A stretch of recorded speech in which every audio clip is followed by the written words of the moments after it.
MPP Minority Leader Afenyo Markin praised NDC for their branding. Friends in the NDC decided not to give up. They went into rebranding of their party. They branded their party to make it attractive to students. Tells MPP the truth to wake up from their slumber. Today, I won't let any fear grip me. I will face the reality and let people misconstrue it, but that is the reality. Today, students are able to proudly say I'm NDC because of the branding. So the NDC, MPP people listening, listen well and stop sleeping. Meanwhile, he tells NDC not to forget about their promises of 24-hour economy, the promise of jobs, lack of water issues, and the fight of Galamsey. All too soon, they have forgotten themselves. They have started sliding and they don't see it. They have forgotten the jobs issue. The 24-hour economy, they seem to have forgotten. The Galamsey, they promised they are going to deal with it, they have forgotten. Central region, the water is not flowing. Water's bodies polluted. The gold bond that was set up, beautiful idea. But I warned them in Parliament that it was going to promote Galamsey, and that is what is happening. The Minority Leader Afenyo Markin also talked about the ruling of Abrinya issue in court. Today, if you are a political opponent and you are not careful, you get arrested for criticizing the government. They say causing fear and panic. These are the things that politicians take for granted when they get power. And in the end, before they realize it's too late to recover. Yesterday I was sad. In court, I brought the ruling of the judge.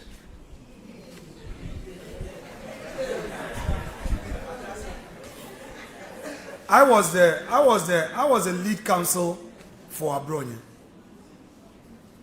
And because we are in an academic environment, though you are not lawyers, I want you to just Google after here the case of Tagore versus the Republic. It's a Court of Appeal decision. Tagore. It was Dr. Ayeni who did that case on appeal, where the Court of Appeal said that the fact that a case gains notoriety in public space, it doesn't whittle down the requirement to meet all the ingredients to be proven to find the person guilty, and that the prosecution must lead evidence. So you hear of a matter, it's being discussed on social media, and we think it's sufficient, the person is guilty. Tagore was freed by the Court of Appeal on those cocaine-related charges because the Court of Appeal felt that prosecution could not do a good job. So if somebody is alleged to have committed an offense, what the police is supposed to do is to have all the patience to investigate and follow due process. Ladies and gentlemen, sometimes we get impatient, but the best way to sustain democracy is to ensure that institutions work, and they work for the good of all. So yesterday, a judge receives Abonye in his court. Earlier in the week, the police go to him. The prosecutor says to the judge, I want you to remand him till Friday. Then he also granted. Yesterday we were in court. This is what the judge said. Listen to him. He's a judge. Listen to him. He says, quote, accused person before the court is facing 2 charges of misdemeanor. misdemeanor is a lesser offense, an offense that means nothing, really. If you are convicted, it's a fine, then you go home.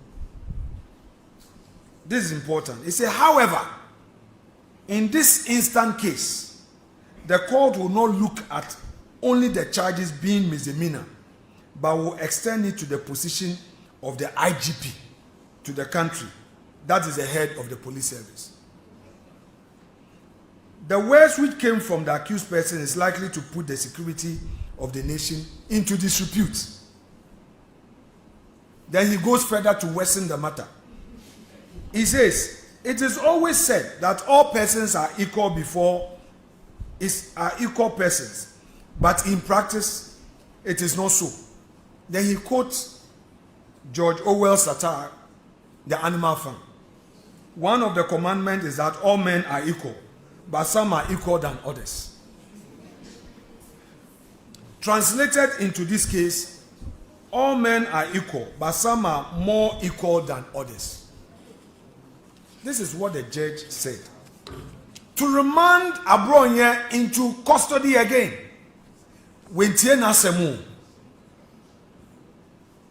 If you are a judge and you're remanding somebody into custody,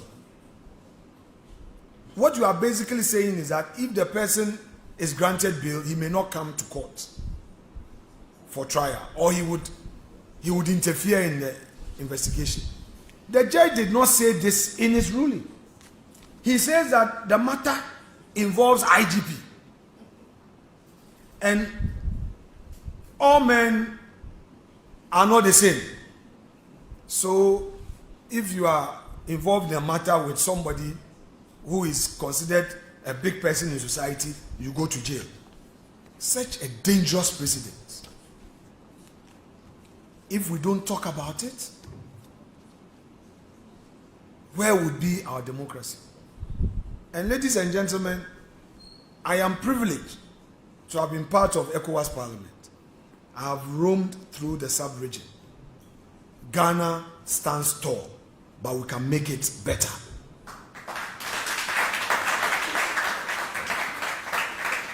Afenyo Markin, the minority leader for MPP in Parliament, did a delivering. Back in the days at Kivas, it was difficult for a student to associate himself with NDC.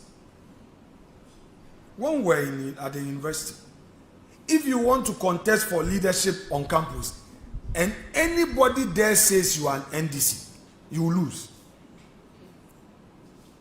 No student wanted to hear NDC. So the NDC boys, they were hiding to do their meetings. They won't do their meetings in the open.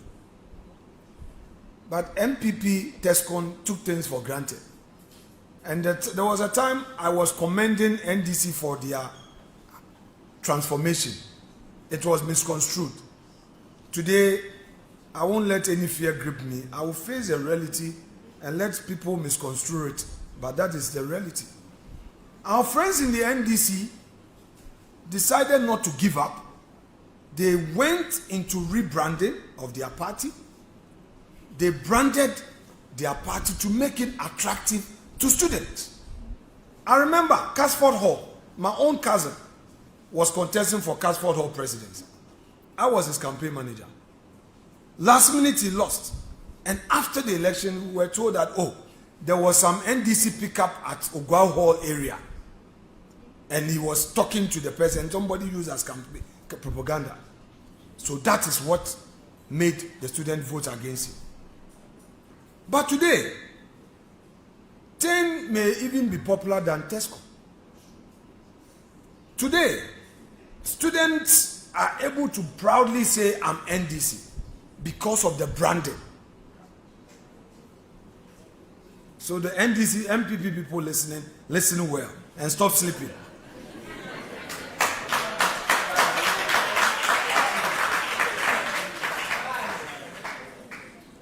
When we won the first time in the year 2000, we were so happy. The NDC was devastated. They even feared to go to the radio stations. But within 2 years, they brought themselves together. To the extent that by 2004, they were able to reclaim some of the seats we snatched from them in 2000. By 2008, they had made themselves formidable to snatch power.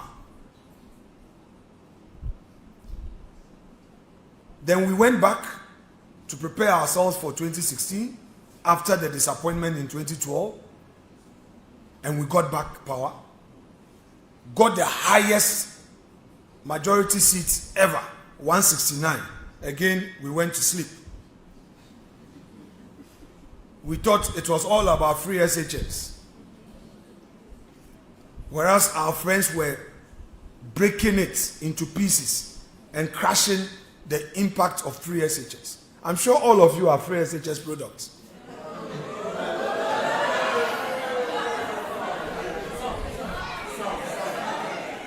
Majority of you are. Yes. Of course, majority of you are free SHS products. That is true.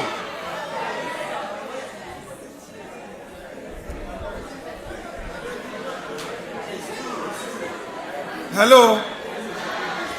Lend me your ears. We are having a good conversation. And when we had a 169, again we went to sleep. And our friends rebranded.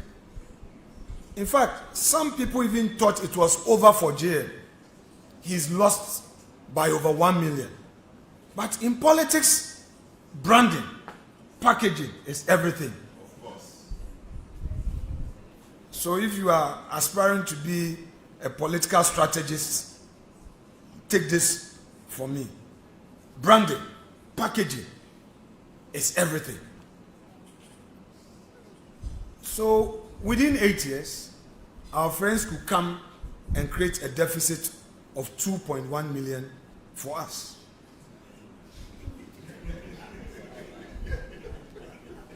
And even our mighty 88, they have managed to snatch one to make it mighty 87.